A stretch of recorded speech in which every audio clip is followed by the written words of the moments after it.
voyez, grand hangar, les hélicos que vous voyez derrière, ce sont des Gazelles, hélicoptères de combat. Nous allons en parler avec mon premier invité. Il dirige cette base de l'armée. Bonjour, colonel Laforcade. Bonjour, monsieur. Merci beaucoup de nous accueillir chez vous. C'est quand même une émission exceptionnelle qu'on va proposer aujourd'hui aux téléspectateurs d'Alsace 20.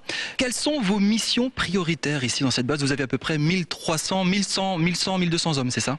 Voilà, entre 1100 et 1200 hommes exactement pour la mise en œuvre de 55 hélicoptères de combat. La mission du régiment, des hommes, des hélicoptères, c'est la mise en œuvre de ces appareils au profit de toute l'armée de terre. Parce que ces hélicoptères appartiennent à l'armée de terre. Il faut le souligner, on n'est pas sur une base de l'armée de l'air, c'est la terre. Voilà, les hélicoptères appartiennent à l'armée de terre et l'armée de terre détient d'ailleurs les 2/3 du parc hélicoptère de la Défense. Qu'est-ce que fait la terre avec ces hélicos par exemple? L'hélicoptère, c'est une machine fabuleuse qui a la possibilité de descendre très bas dans le terrain et d'y évoluer lentement, voire très rapidement. Et en ce sens, elle participe pleinement au combat terrestre.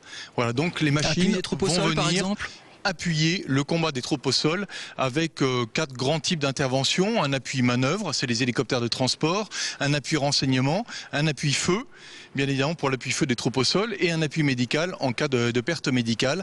Et c'est ce dont sont capables nos hélicoptères que nous mettons en œuvre au régiment. Vos hommes sont envoyés sur différents théâtres d'opération. Où êtes-vous intervenus? Où sont actuellement vos militaires sur la planète? Alors écoutez, actuellement, j'ai des hommes qui sont présents en Afghanistan, à Djibouti, en Côte d'Ivoire, au Gabon et sur des bâtiments de la Marine nationale en Méditerranée. Qu'est-ce qu'on inculque ici à vos hommes?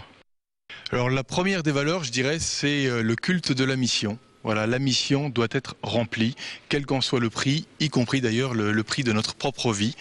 Et pour cela, d'ailleurs, il y a des valeurs de collectivité, notamment une solidarité, un esprit de camaraderie, qui sont extrêmement développés parce qu'on ne peut pas remplir la mission tout seul. On va le voir un petit peu plus tard dans l'émission. Il y a des simulateurs, dernier cri ici à Phalsbourg.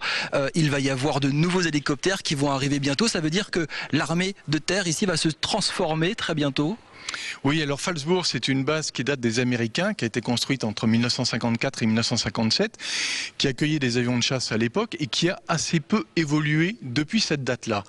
Mais là, le régiment est engagé dans un chantier de rénovation très important, puisque nous accueillons en 2013 les 2 types d'appareils de nouvelle génération que sont le Tigre et le Caïman. Le Tigre, notre nouvel appareil de combat, et le Caïman, nouvel appareil de transport. Ça fait toujours rêver les hélicoptères. C'est quelque chose de mystérieux, c'est des grosses machines, ça fait du bruit, les pilotes qui sont là-dedans, ils ont de l'adrénaline, c'est courageux, c'est un univers quand même à part. Oui, c'est un univers à part et puis c'est un métier de roi, c'est un métier qui fait rêver les petits garçons. Bon, petits, nous avons tous rêvé à ce métier-là en espérant peut-être un jour être pilote ou servir de ces machines. Vous êtes resté militaire depuis tout petit, c'est ça l'idée? Voilà, moi c'est une vocation d'être militaire mais surtout d'être pilote depuis longtemps. Voilà, c'est un métier qui fait effectivement rêver et qui continue de faire rêver des années après une entrée en service, des années après avoir passé notre brevet de pilote. Et on va essayer de vous faire vivre ça dans les prochaines minutes. Colonel, vous faites du parachutisme?